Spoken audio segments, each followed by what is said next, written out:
सतनाम सत साहिब सत्य कबीर महाचेतन सतपुरुष परमपिता परमात्मा के चरणों में कोटि कोटि वंदना करते हुए सभी भगत समाज को सतनाम साहिब बंदगी सत्य कबीर। आज सतगुरु कबीर प्राचीन मूल ग्रंथ बीजक रामायणी नंबर 75 के माध्यम से सतगुरु हमें उपदेश कर रहे हैं कि वो अचल अविनाशी परमात्मा जो सर्व आत्माओं का स्वामी है वो कभी अवतार नहीं लेता है और ना ही कभी अवतार लेके इस सृष्टि में आया है। हमें इस भ्रम से निकालने के लिए सतगुरु ने बहुत ही अच्छा उपदेश किया है। कई जगह हमें सुनने को मिल जाता है कि इस सृष्टि में परमात्मा आए हुए हैं या इस कलयुग में परमात्मा आए हुए हैं, उनकी शरण में हो जाइए, ये करिए वो करिए। तो यहाँ सतगुरु कबीर साहब ने खुलासा कर दिया है कि परमात्मा कभी अवतार लेके नहीं आते हैं।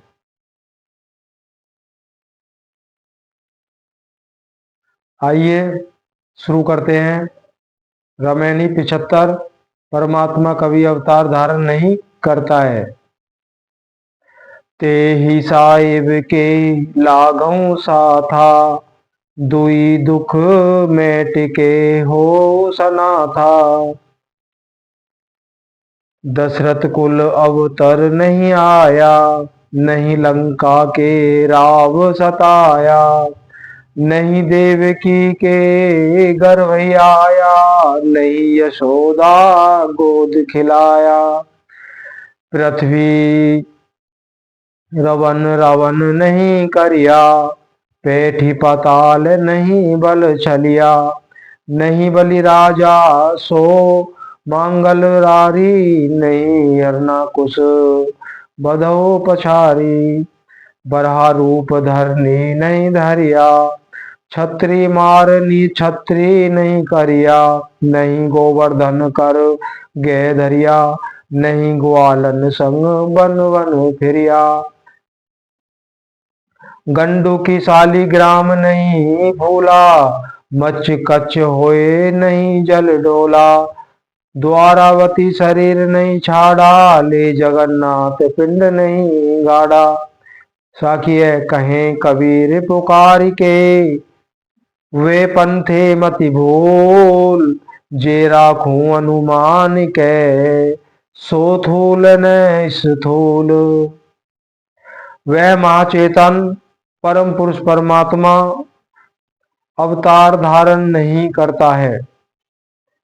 सतगुरु कबीर साहिब कहते हैं कि हे संतो, हे जिज्ञासु जीवो, तुम आदि सृष्टि के सर्वप्रथम जिस महाचेतन परम पुरुष परमात्मा से बिछड़ गए हो, उसी के साथ में लगो।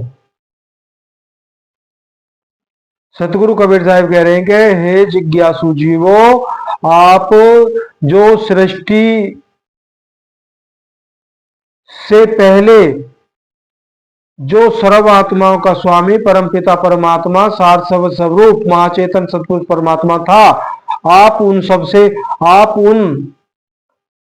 परमपिता से बिछड़ गए हो। आप केवल उन्हीं के साथ लगो, तभी उद्धार होना मुनासिब है।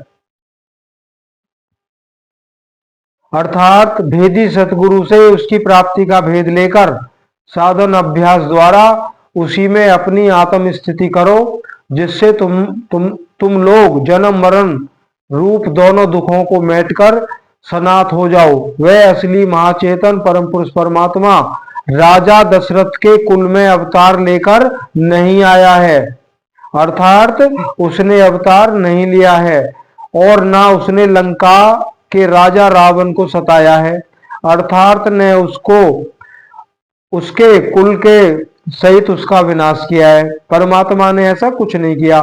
ना तो वो राजा दशरथ के कुल में पैदा हुए राम के रूप में, ना परमात्मा ने किसी रावण को सताया, उसके कुल के समेत उसको नष्ट नहीं किया।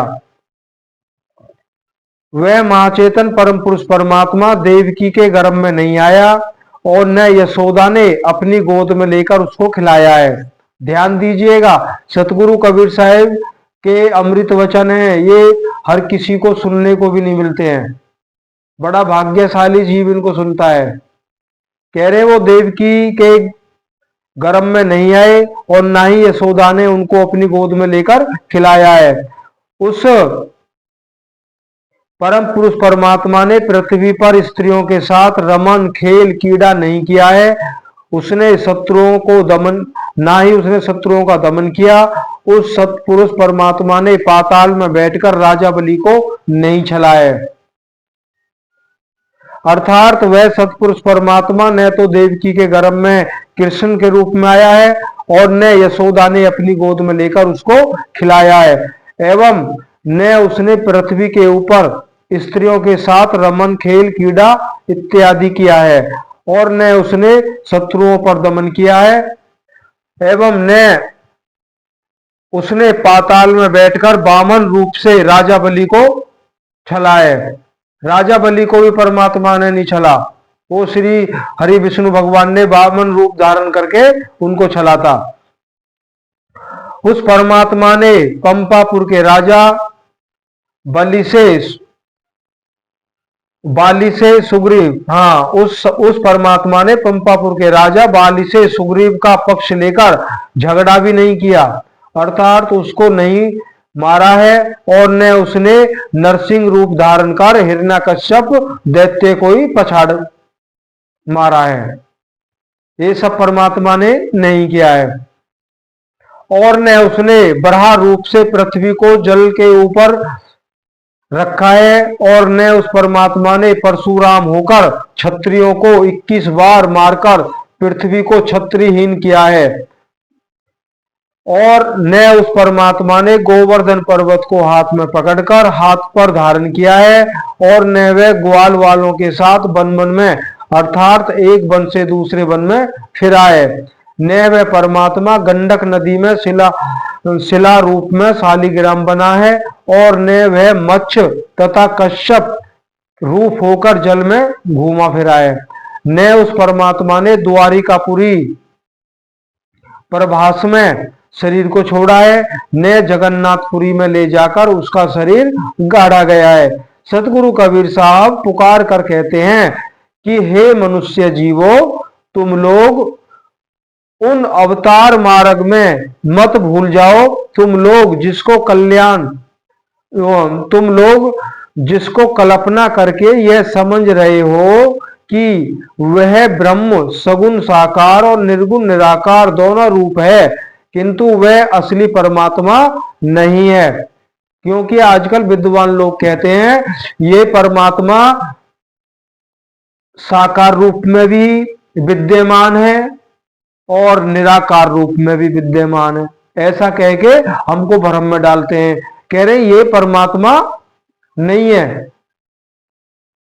ना वो सगुण साकार रूप में होता है, ना वो निर्गुण निराकार रूप में होता है। परमात्मा तो अचल है, वो एक ही स्थिति में रहते हैं, परमात्मा एक ही अवस्था में रहते हैं, तभी उनको अचल कहा गया है। वो कहीं आते जाते नहीं है। हाँ, दृष्टा रूप में सारी सृष्टि में हर जीवों के साथ कण कण में व्याप्त है, वैसे ही ज्योति स्वरूप ब्रह्म निरंजन भी कण कण में व्याप्त है, जिसको काल भगवान भी कहा जाता है।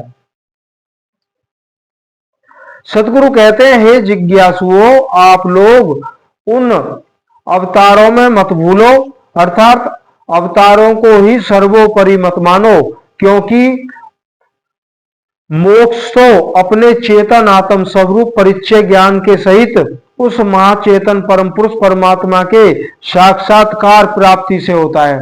अब देखो यहाँ पे कितना चंद लफ्जों में सतगुरु कबीर साहब ने भक्ति का पूरा विराट रूप दे दिया है।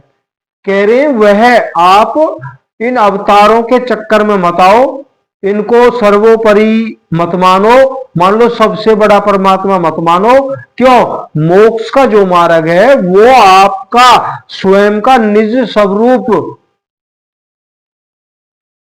स्वरूप का जब आपको ज्ञान हो जाएगा, जब प्रत्यक्ष आपके 24 घंटे वो सामने होगा, उसमें रमन करते हुए परमात्मा के स्वरूप का परिचय होगा, तब आपका मोक्ष संभव है। लेकिन हम अपना निस्वरूप का तो ध्यान करते नहीं है, हम और ही स्वरूपों का ध्यान करते हैं। तो कैसे संभव है? स्वयं को हम जानते नहीं है, हम मूर्तियों का ध्यान करते हैं, हम गुरु का ध्यान करते हैं।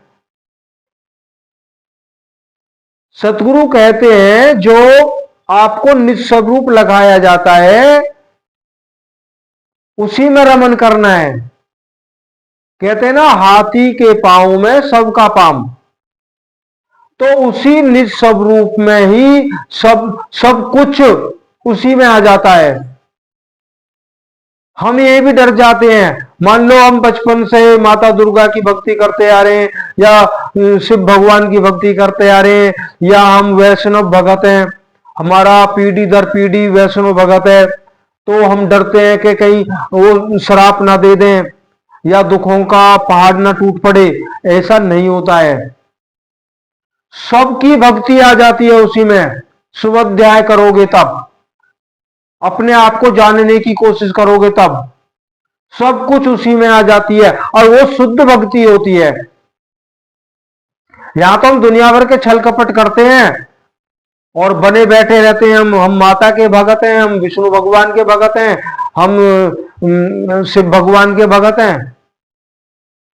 जब हमारे अंदर हमारे विषय विकार भरे पड़े हैं तो हम कैसे भगत हैं? कोई भगत नहीं है, ये सब पाखंड है। रास्ता मिलता है, जरूर मिलता है, पहले तो हम अपने विषय विकार दूर करने होते हैं। रत्ती भर भी स्वार्थ नहीं होना चाहिए अपने भीतर।